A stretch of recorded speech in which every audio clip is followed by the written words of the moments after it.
Damodar Sanskrit degree college रे सांस्कृतिक कार्यक्रम प्रिंसिपाल डॉक्टर नित्यानंद मिश्र द्वारा अनुष्ठित हो जाइछि। अभय सुतार दीप प्रज्वलन मंत्र करथिले। मुख्य अतिथि भावे भद्रक रोटरी क्लब रो सभापति अभिजीत नायक अंशग्रहण करथिले। तांको फूलगुच्छ एवं उत्तरी दे सम्मानित करा जायथिला।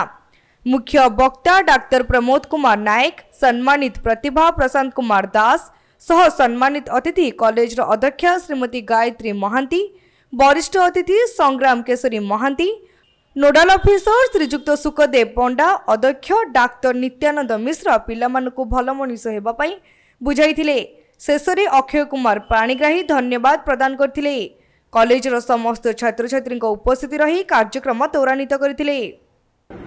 दामोदर संस्कृत महाविद्यालय आज छात्र छात्री माने माननीय मुख्यमंत्री श्री नवीन पट्टनायक आह्वान नवीन ओडिशा को समृद्ध एवं सशक्त करने क्रीड़ा भली जो दक्षता विकास कार्यक्रम आयोजन करिसेंती ये महाविद्यालय अध्यक्ष डॉक्टर नित्यानंद मिश्र समस्त सहकर्मी एवं मोर प्रिय श्रद्धेय छात्र छात्री मानक अशेष कृतज्ञता ज्ञापन करुच्ची। पिलामानक भितर जो प्रतिभा लुचि रही से प्रतिभा लोकलोचन को आनिबा पाई ये प्रकार जो प्रयास सरकार सरकार को कृतज्ञता ज्ञापन करुच्ची। केवल जे भल पाठ पढ़ीदेले जड़े पिला भल हुए पाठ सहित सेमानक भितर जो अंतर्निहित प्रतिभा अच्छी क्रीड़ा विभिन्न प्रकार प्रतियोगिता ये प्रकार सबू कार्यक्रम से सामिल होती यहाँ गोटे उज्जवल भविष्यतर गोटे उदाहरण गोटे संकेत गोटे नमूना यही कथा को दामोदर संस्कृत महाविद्यालय छात्र छात्री माने हृदयंगम करी सेमानक भितर अंतर्निहित प्रतिभा को लोकलोचन को आनी ये पिला मानक भितर बहु प्रतिभा लुचि रही।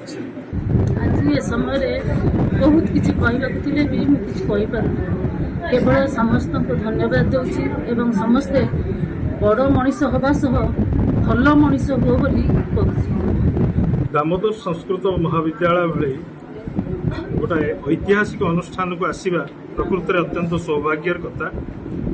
संस्कृत भली समस्त भारतीय भाषार जननी हूँ संस्कृत एवं ये देवभाषार प्रचार प्रसार दिगरे अनुष्ठान भूमिका गुरुत्वपूर्ण एवं आज जो यूथ डेवलपमेंट प्रोग्राम होची युव प्रतिभा विकास पई जो सरकार तरफ एक कार्यक्रम करा जाउची निश्चय यह प्रशंसनीय।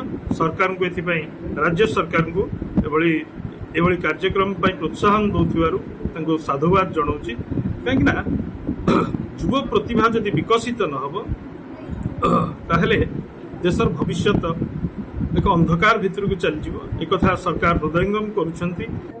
उद्घाटन उत्सव मुख्य अतिथि भाव उद्घाटक इंजीनियर अभय सुतार उद्घाटक इंजीनियर अभय सुतार मुख्य अतिथि अभिजीत नायक प्रमुख अतिथि माने जोग देथिबारु आम महाविद्यालय तांठारे धन्य।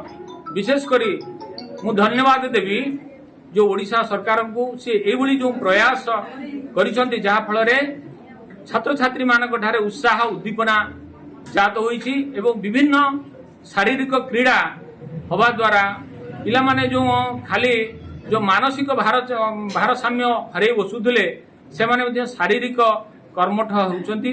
सेतिपई जो सरकार जो युव विकास कार्यक्रम जो चली सेठारे सांस्कृतिक शारीरिक मानसिक दक्षता होची परिप्रकाश होची। एथिपई जे साधुवाद आमे जणाउछु मुख्यमंत्री नवीन पट्टनायक को एवं ये कार्यक्रम आउरी जे परवर्ती समय रे आउरी चलिबो।